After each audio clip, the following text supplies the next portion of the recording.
Change is hard. Change can be really hard, but growth is change too.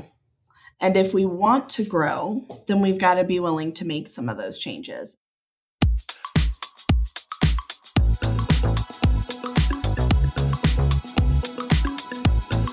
Hey, it's the Profit Answer Man, Rocky Lalvani. If you're new to the podcast, check out my interview with Mike Michalowicz. It's episode number 2. If you want to hear about each chapter in the Profit First book, go back and listen to episodes 3 through 13. Episode 1 is the why and how. On the Profit Answer Man, we learn money mastery without all the complicated accounting mumbo-jumbo using a simple system. Your accountant is busy documenting your transactions and creating a rearview mirror of what happened. My guess is you don't even look at the reports they sent you. If you're like most business owners, you struggle with this. And it's not your fault. We aren't taught money in school, and accountants aren't taught how to be profitable. The Profit First system created by Mike Michalowicz works, and he certified me to help you implement the system in your business. Remember, the new equation is sales minus profit equals expenses. Let's face it, without cash flow, you can't pay your employees, buy needed materials, or pay your mortgage and support your family. I help you to do that and more, so you can focus on the parts of the business you love and receive the rewards for your labor and investment into your business. The stronger you are as a business owner, the more jobs you create, the better we are as a country. Small business owners are the backbone of America, and for that, you deserve to be well rewarded. Just remember, more revenue does not equal more profit. That's why we focus on the bottom line. Let me ask you a question. Do you love looking at your numbers? Because I love looking at them. That's just the way I'm wired. I probably hate doing a lot of the things you love doing. And that's the key. Do what you love, get rid of what you hate. Today, we've got another CFO on to share what she does and how she helps her clients. Our goal is to help you better understand your numbers so you can work less and make more. Danielle Hendon is the founder and owner of Corners CFO, a firm offering financial advisory services to small businesses on a scale that fits their company and budget. She's got decades of experience in doing this. She helps business owners increase their personal livelihoods so they can leave a legacy and lasting impact on their community. Let's meet Danielle and see what we can learn today. Welcome to the Profit Answer Man, Danielle Hendon. It's great to have you join us today. It is so great to be here. Any chance I can get to talk about money, I'm excited. It's funny. People don't talk about money enough, and business owners, sometimes they hide from that money conversation, which is a shame because you went into business to make money. So you really ought to spend some time talking about it and figuring it out and ensuring that you're making lots of it. Because at the end of the day, hey, I'm a big fan of work less, make more. And I think that's why people went into business, right? To work less, make more. And absolutely. Yet so many and of even them struggle. Even the ones that did it for passion, and we've got tons of passion clients. I'm a passion-oriented business. You can only stay in business if you're not burning out and quitting. So you got to put some money in your pocket somewhere. That you do. So can you share a little bit about yourself and your business? Absolutely. I'll give you kind of my traditional origin story. It's a little silly to begin with. I actually started college as a music major. I thought I was going to sing opera for a living until I had an English professor tell us to write all about the future of our career. And I quickly realized I don't have friends in high places and I'm going to be broke and that's not going to work for life. So I ended up leaving the music major and had some friends in accounting, switched over to that side of things. Absolutely loved it, and I haven't looked back since. So like most people that get an accounting degree, I went into public accounting on the other side. I did my time with a public accounting firm. Again, loved what I did. I've been really blessed to always love what I do for a living, and I think it makes it easier to do a lot of it. But then I started a family, and I realized I didn't want to be working 80-hour weeks with a newborn at home. So, being in the Houston area, I landed in oil and gas, and I was there for about 10 years. But the company I was with ended up going through bankruptcy. And on the other side of the bankruptcy, the bankers started slicing and dicing. And by the time the pandemic hit, it became very obvious they were going to close their doors. It was pennies on the dollar. We were down to such a small number of people that it presented me with this unique opportunity to take a look at life. And if I'm honest, for all the downside of the pandemic, and I don't want to take away from anything that anyone went through during that time, I think there was this silver lining for everyone of just slowing down a little bit and getting a different perspective of life. And for me, that meant getting a different perspective on parenting, because when you love what you do a lot of it. And I was admittedly a workaholic.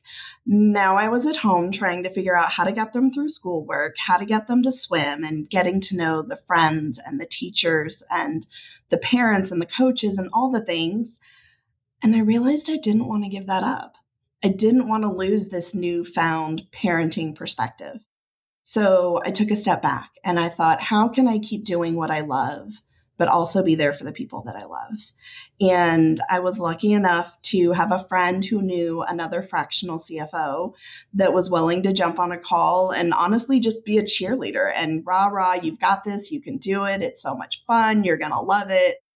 And I took a leap of faith and I would never look back. I don't know that many people can say they're grateful for bankruptcy, but having gone through that process with $1 billion business, I knew exactly how to take those big business concepts and downsize them to what small business owners need and in a way that fits their business. How did a $1 billion company go bankrupt? So really it's oil and gas. So when the market turned and they went through bankruptcy, they just started slicing and dicing.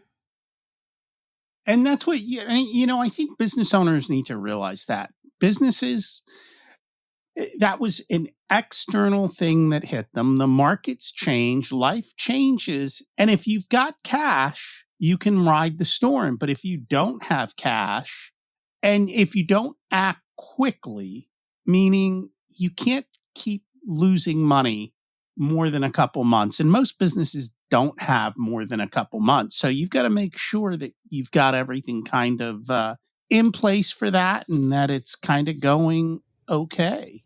You got to know you're hemorrhaging and know where to stop the bleeding. Correct. And those are not easy decisions because for most businesses, it's a people decision. You have to let people go. And I think they struggle to make those decisions quickly when things don't go well. And you can't get back lost money. I mean, that's the end of the day, right? You run out of cash, you're done. We want to make sure that you don't run out of cash. Absolutely. It's hard, especially when you work with so many passion-oriented, value-driven businesses. People are the last thing you want to touch. That's true. I agree. So you're also getting certified right now in Clockwork, Mike's other booking program.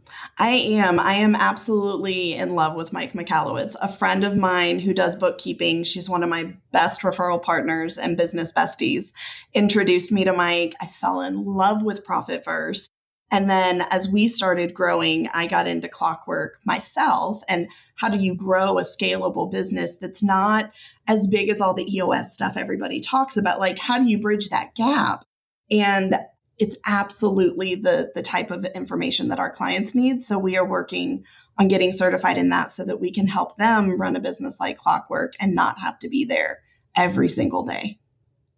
And that's the key. You shouldn't have to be there every single day. You should be able to do that unless you choose that that's the way you want to run your business. And there's nothing wrong with that. It's be intentional, right? Begin with the end in mind, and then things are much, much better. So let's talk about profit levers, because that's one of the big things that I know you enjoy talking about. When you look at a company, where do you see the profit levers? So there are 3 main profit levers that you can pull in any business. And it's not what everybody thinks. Normally, when you say profit, and this is just the natural thing. So if this is the way you're thinking about it as we're talking about it, I don't want anybody to feel bad. This is how everybody thinks about it before they know differently. But when you think about profit, everybody instantly goes to revenue. So to increase profit, they want to increase revenue and they just want to go market the heck out of everything and sell more. That's how we're going to increase profit. Realistically, it's not that hard.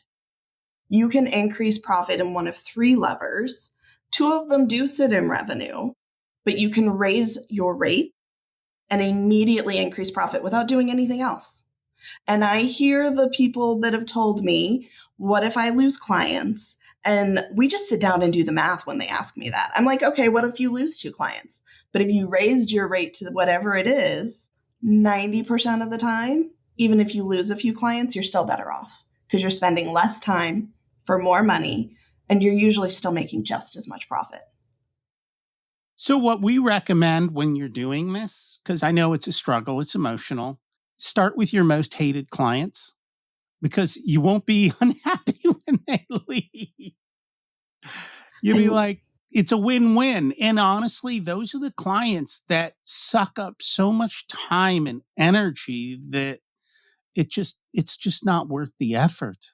And we've all got them. In Clockwork, Mike calls it the crush cringe analysis. Like, who are your crush clients and who kind of makes you cringe? And we all have them. If you're my client listening, I don't mean you, but we all have them out there. And sometimes it might be the very first client you ever got. It might be the hardest person for you to say no to, but it's probably also the person you're charging the least, doing the most, and not making those profit margins you thought you would. So true. What are the other profit levers? So the second one, in addition to raising your rate, is going to be knowing your profit margins. I can't tell you how many clients we have that come to us with a single income line, whether it's legal services or coaching fees or whatever it is. You have one income line that doesn't tell you anything about what's in it. You are not just doing one thing as a business. You are doing multiple things, I promise. And understanding what are those different revenue streams, those different income lines, and what is the cost of generating that revenue.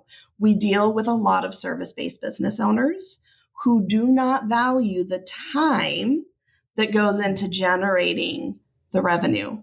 And if you're not valuing the time and you think you've got 100% profit margin, you are losing so much information on your business. And it's true. And your gross profit margin, small changes in gross profit make massive changes in net profit. And part of that is to appropriately look at things. And that's one of the things that we do with our clients. We try to work through and have them have clarity on exactly what that is. And sometimes just by doing it, they go, oh, well, I should stop doing this and I should do more of this. Or maybe you need to raise prices in a particular area, but not on everything. And for us, we use it to drive our marketing. Yes, and that's the key with that profit lever. When you know what's the most profitable, go get That's more what you of push it. for, right? And that's where you steer clients and that's what you market towards. And, you know, most business owners think, yeah, more revenue is going to solve my problems. And here you had $1 billion company go bankrupt. Revenue wasn't the problem, right? No. No. There are so many other things that go into it. I mean, I get it. As business owners, and again, because I've read Profit First and love it, I know how easy it is to do what we would call bank statement accounting, to look at your bank account and be like, do we have money or not? And in that realm of thinking, you're also like, okay, did I make sales this month or not? But it's so much more important to understand that gross profit number so that you're making the smart sale. That is correct. Yeah. I'm just amazed, like, because I look at a lot of businesses and I'm like, you really didn't think this through, did you? Because we're actually, just this morning, I was working with one of my clients and they're looking to now scale their business. And so I just started to do some basic math for them. I go, look at this. I said, if you triple your business, you're really not going to be taking home much more money. And they're like, huh. Now, you got to go 5x your business. Now you're starting to see it. But then we started to brainstorm, well, what are different ways of scaling that I can actually grow my profit faster. And it has to do with, setting the right expectations, the right partnering, the right gross profit. Like by sitting down and doing this up front, we prevent a lot of heartache Mm-hmm. and a lot of struggles, because just driving revenue doesn't necessarily mean you have money in your pocket. And I've heard so many stories of businesses go from 10 million to 100 million, and they're still not making more money, Mm-hmm. and they're working harder. I mean, I would rather have a $5 million business that paid me $2 million than a $100 million business that paid me $2 million, because The it's a headache is so whole much bigger. yeah, it's 100x the problems and no x the amount of money you take home. And I don't think people realize that. And you have to stair step it and figure it out and plan it out. And then you do that. I love how you said stair step, because that's exactly what it feels like when you're doing that growing. You go through those phases. The very first person anybody hires is revenue generating. But then some of those people, when you're trying to get to 7 figures as a service-based business, you start hiring some non-revenue generating people to deal with those headaches. And it's figuring out how to make sure you still get a return on investment with every dollar spent. That is true. And what's the next lever? So the next lever is what I like to call all those other operating expense costs. Everything under that gross profit line, all the G&A, the OPEX, everything else under there, is one of 3 things. It's an expense in your business, yes, but we categorize them into 3 buckets. It's either what we call a required cost. So if you think about cell phone and internet, you absolutely can't get away without cell phone and internet. In my personal opinion, you can't get away without a bookkeeper and a tax preparer as a business owner. But then you have another category of expenses that I like to call the personal perks. The things our tax preparer recommends we run through the business because it is allowable, defensible, ethical, but it actually it's value to the business owner, not to the business itself. One of my favorite examples, and I say this to everybody, so IRS can come knocking if they want to. My kids are on my payroll. Do they add value to my business? Not really, but they have jobs, they are defensible, and it adds value to me as the business owner for them to be there. It is a personal perk. It is not something that is required for my business, nor is it falling into that third bucket, which is investments in the business. So if it's not required to keep the lights on, to keep the business running, and it's not a personal perk, everything else below that gross profit line is an investment in your business. And we go through and we categorize those with our clients and figure out what are the investments. So we can then ask, what is this giving back to the business in time, money, or both? And if it's not, why are we still spending it? And that's a powerful review to look at that stuff and say, at the end of the day, everyone says, well, I have to reinvest in the business. And I always ask, well, what's your return on your reinvestment? And when are you going to get it? Because if you don't know those answers, then you're spending money. Yep. You're not doing it intentionally, and you're not measuring it. And that's when things start to slide away and not be good. And I think it's important, especially for small business owners, to realize it's not always dollars. Return on investment doesn't always mean it's making money or saving money. Sometimes it's saving you time. Software is one of my favorite examples of finding efficiencies in your business, as long as you are not stacking 10 million of them on each other, but finding efficiencies in your business so things get done faster and then you can do more of them. I have a love-hate relationship with software. And the reason I do is I grew up in the era where you bought software and you owned it. Today, everyone rents software. And what I've noticed from many of these companies is they just keep hiking the price up. Yep. And the cost of conversion is extremely high.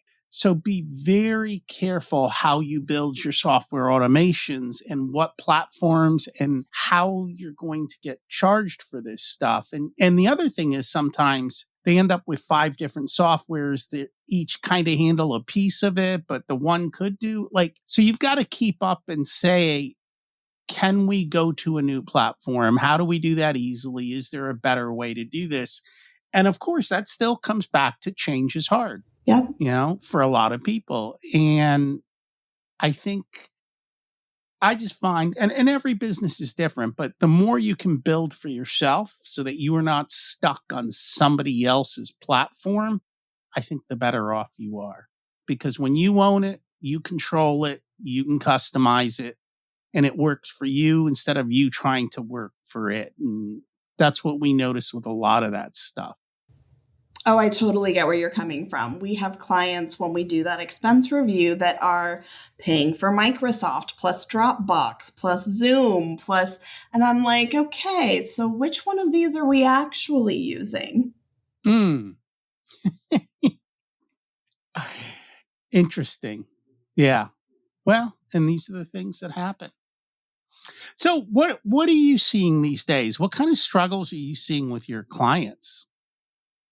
Right now, we are seeing a lot of people having to react to those external factors. We are in an election year, which means the market in and of itself is a little bit more volatile. And unless you are like a lot of my attorneys where they thrive in a volatile year, you are seeing people potentially be more hesitant in their decision making, be more frugal in where they spend their money. I hope we're all being more frugal in where we spend our money, but it's taking a little bit longer for a lot of our clients to take a prospective client from interest to conversion. And that means it's creating some cash flow trouble if they don't have something to help support them through this process. So what are they doing then to get through that process if they don't have extra cash? So if you do not have a savings account and you are not what I'm going to call bankable, if you cannot go ask your credit union about a line of credit, and I say credit union because they're easier than talking to the banks, if you can't get a line of credit in place to also create a safety net, then the next step is exactly what we just talked about with those profit levers. Can we instantly go find profit now?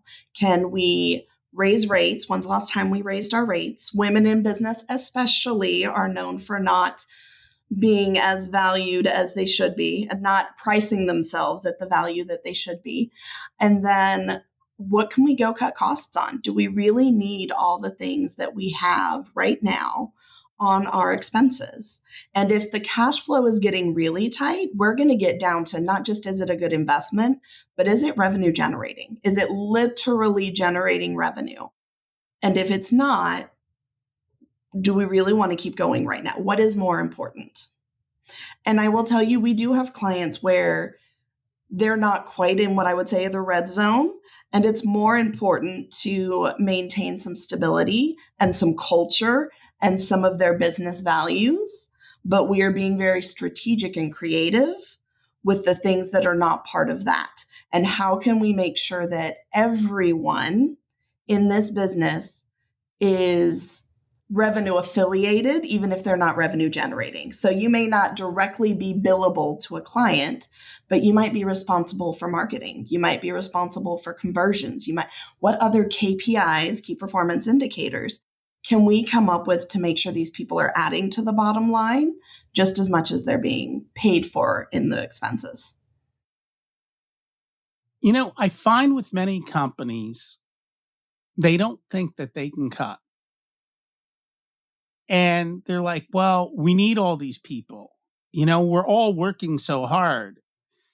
And I'm like, I don't know that you're working hard because you don't seem to be working efficiently. I think there's a lot of leaks in there that people are doing stuff, but it's the 80-20 rule, right? They're doing the 80% of stuff that produces very little or low value, and they're not doing the stuff that produces the high value. And because I can see multiple businesses, I'm like, well, this guy's running on this, and why are you needing so much? Because it doesn't make sense. And I think for a lot of business owners, they really struggle with that. And I think that's a big part of what Clockwork actually helps with, isn't it? It really is finding those efficiencies and finding ways to be smarter about what we're doing. It doesn't have to be harder. Right. And I think that's a big shift for business owners. They have to get out of their head, and they have to get out of the daily grind and be able to think through that. And I think a lot of times, though, they abdicate and they ask somebody else to do it. And the reality is, not everyone thinks like you do. And not everyone is capable of doing this. And not everyone, I find that most people are not great at creating systems. And if you put the wrong people in the wrong seats, then you end up with this big problem. Mm-hmm. You end up with a very ineffective structure. Yeah. And I noticed that quite a bit in general. Just it's funny to see how many businesses in the same industry. Actually, I've even got clients who have multiple locations, and looking at the differences in how multiple locations are set up and run differently. And you can see massive differences in the bottom line. And yet I still can't always get them to change, even when they see it in their own. Change is hard. Change can be really hard, but growth is change too. And if we want to grow, then we've got to be willing to make some of those changes. And I would argue, if you are someone listening to this thinking, I've already cut everything I can cut, you've done something similar to where we just talked about, like the required stuff, the personal perks, the investments, you've cut what you feel like you can, I'd go back to that required list. And Mike talks a little bit about this in a different way in Profit First as well. But are there ways to take the things that are required to run your business? We're not going to knock the fact that they're required, but the result they achieve is what's required. The way we get there, we might be able to get a little creative about that. Yeah, and that comes back to the whole concept of working on your business instead of in your business, and being able to do that. And I think that's a big part of it. Not everyone does that. No, and I will say the other thing that we find with a lot of clients, because so many businesses in this realm are cash basis, so they focus a lot on the bank account, and they probably do look at their P&L, and they're looking at revenue, and they're looking at these things, but they're not really looking at their balance sheet as much. And a very interesting part of your balance sheet, if you are struggling with cash flow, is your accounts receivable and your accounts payable. And if you've got accounts receivable out there that you're not collecting money on, then that's another place that you've got to go look for some efficiencies and some process changes. Similarly, if you are paying people so much faster, let's say you've got accounts receivable for 90 days and people don't pay you for 90 days for whatever reason, you've got terms of 90 days, but then you're paying your vendors immediately. Oh no, we need to line that back up a little bit. Yeah. And so that's why, and I think people really don't realize, a lot of cash gets lost on the balance sheet. And most people don't look at the balance sheet. And honestly, I don't think most accountants look at changes in the balance sheet month to month. They're not taught to do that. The balance sheet is always looked at as a static one-time report. And I think that's the major flaw. You have to look at balance sheets month to month and try, I call it finding, where's Waldo? Where did the change occur? We've actually, because of some things that occurred with our clients, we've actually improved our processes to make the balance sheet look like a Christmas tree. So it lights up red and green so that we're immediately noticing where in these 100 lines did changes occur, and was it good or bad, and what's the driver, and how to do that. But yeah, accounts receivable, accounts payable, and also paying down debt. You don't realize that doesn't show up on your P&L. And so if you're not aware of that, everything looks good, but at the end of the month, there's no cash, even though it said you're profitable. And you're like, why? And it's like, well, all of this plus inventory, right? All of these things happen. And I think you've got to be able to to sit down and look at it. And as a business owner, you can't do everything. So you've got to choose what are the things you want to do, what are the things you don't enjoy, and then get somebody else to do the part that you don't enjoy and let them kind of go in and do it, because that's the easiest way. Yeah, you've got to know what's going on, but you don't have to be in the weeds. Correct. I always say trust but verify. You do always have to know what's going on. You do need to make sure. And again, just like on the call before this one, people aren't following the systems and processes and the checklists, right? They're not doing what they're supposed to do. And that's a culture shift. And that's a, accountability shift. And that's what you got to do as a business owner, right? You're in charge of the culture. Mm-hmm. Well, but you have to be intentional with it too. Oh, yeah. Is there anything we should have talked about but didn't get a chance to? I feel like we hit on all the really important stuff right now. It's this kind of a year, cash is king. So you're exactly right. You've got to be looking at that balance sheet and have some kind of a cash flow forecast to go with your budget. The budget's great. And I live and die by a budget, and we run budget to actuals and update budgets for our clients every single month. But if you can't understand your cash flow, and I'm specifically not saying cash flow statement because I can't stand them. And most business owners do not understand cash flow statements, but you need a cash flow forecast that essentially budgets and forecasts your cash.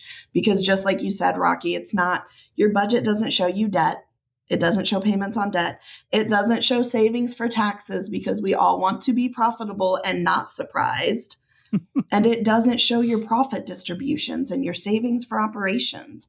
Or if you are a growing, thriving business right now, it's not showing any assets that you've bought or input. Like those things are not going to show in your budget. So you've got to have them in your cash flow forecast. You do. And I love cash flow forecasts because it allows you to predict the future. And the better we get at it, the more certain you are. And you can see problems months before they occur. And it's helpful. But yeah, those are all custom built for our clients. We use standard templates, but then we have to make it work for them. And they actually are really simple and they don't take a lot of time. But when you can do that, it really gives you the power to make better decisions and solve problems before they become problems. So that is true. Yeah, I'm not a fan of the cash flow report, especially out of QuickBooks. I look at it and I'm like, I don't know what this thing's telling me. Who wants to see investment funds? No, that's not what we need to talk about. I want to know what came in on sales, what went out for payroll. Yeah, all of that usual stuff, and make sure that it all ties to what's actually going on and that you get timely information from your people. If people would like to learn more about you, check out your services, what's the best way for them to do that? So we have a landing page just for you guys. It's going to be on our website. So the number 4, cornerscfo.com/profit answer man. And we'll put that in the show notes. Thank you so much for joining us. Thank you so much for having me today. Look, if you need help with the numbers, reach out to one of us. I don't mind having guests on my show who offer similar services to me, because I know it may not be for everyone. And my goal is to help you understand your numbers and what you can do about them. That's the most important thing. And as we talked about, you don't need more resources. You need to be more resourceful. And remember to focus on the bottom line. And let's work a little less too. If you'd like for us to be a part of your profitability journey, we have different programs available ranging from do-it-yourself to one-on-one coaching. Our course, The Profit Blueprint, teaches you everything you need to know to transform your profitability. There are 3 different tiers ranging from DIY to done with you so that businesses of all sizes can get the support that's best. Join the waitlist in the show notes to get more information and be a part of the next cohort. If you want a done-for-you service, you can hire us as your Chief Profitability Officers. We only work with a handful of clients, so they all get our full attention. We work with business owners who have or are growing to $500,000 to $10 million in revenue. You can use the scheduling link in the show notes to get on our calendar for a good fit conversation to see if we're the right people to support you and how we can help you. Remember to check out my other podcast, Richer Soul, where we talk about how to live the ultimate life and be the best business owner you can be. As we close out, let's repeat the mantra. Revenue is vanity, profit is sanity, and cash is king. Have an abundant and profitable week.